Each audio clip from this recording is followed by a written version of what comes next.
రోజుల్లో రిలీజ్. ఎలా ఉంది ఫీలింగ్? అమ్మో అయ్యో అయ్యో అదిగో అమ్మ వచ్చేసింది. అందరం మనం శ్రీదేవి వైపు చూసామంటే ఆటోమేటిక్గా 2-3 అమ్మలు అమ్మ వచ్చేస్తాయి. We have to corner her. College లో ర్యాగింగ్ లాగా. కాకినాడ అమ్మో అయ్యో కాకినాడ రాజమండ్రి దగ్గర దగ్గరే కదా. అంతా అదే. అయ్యబాబోయా ఆ రాజమండ్రి? అయ్యి బాబోయ్. కాన్ఫిడెంట్ గా మా గురించి మాట్లాడుతున్నారు. చెప్పు producer, you start. How do you feel? What does your I am already happy. Whatever happens on 14th is bonus for me. Okay. I am super happy with the film. I enjoyed the full 4 months, 5 months from pre-production to the shoot, post-production. What happens on 14th is your headache. I'm happy. Yeah. 14th is not my headache, it's my pride. It's your pride.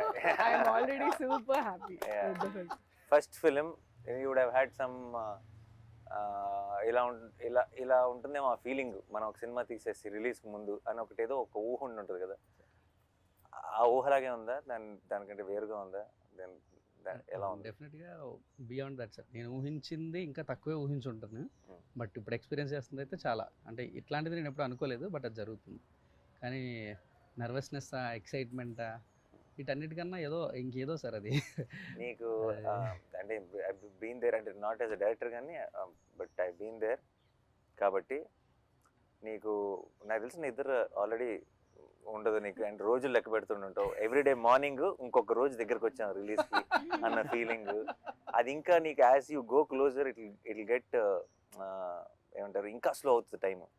అంటే ఇక ఇప్పుడు 11వ తారీఖు 48 గంటల్లాగా అనిపిస్తుంది, 12వ తారీఖు 72 గంటల్లాగా అనిపిస్తుంది, 13వ తారీఖు ఇంకా long అనిపిస్తుంది.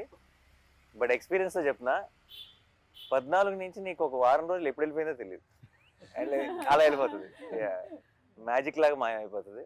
But this is the best feeling I'm telling. లైఫ్లో ఎన్నైనా సినిమాలు తీయచ్చు, ఏమైనా చేయొచ్చు, బట్ ఫస్ట్ ఫిలిం ముందు ఉండే experience, this is what will carry for ever.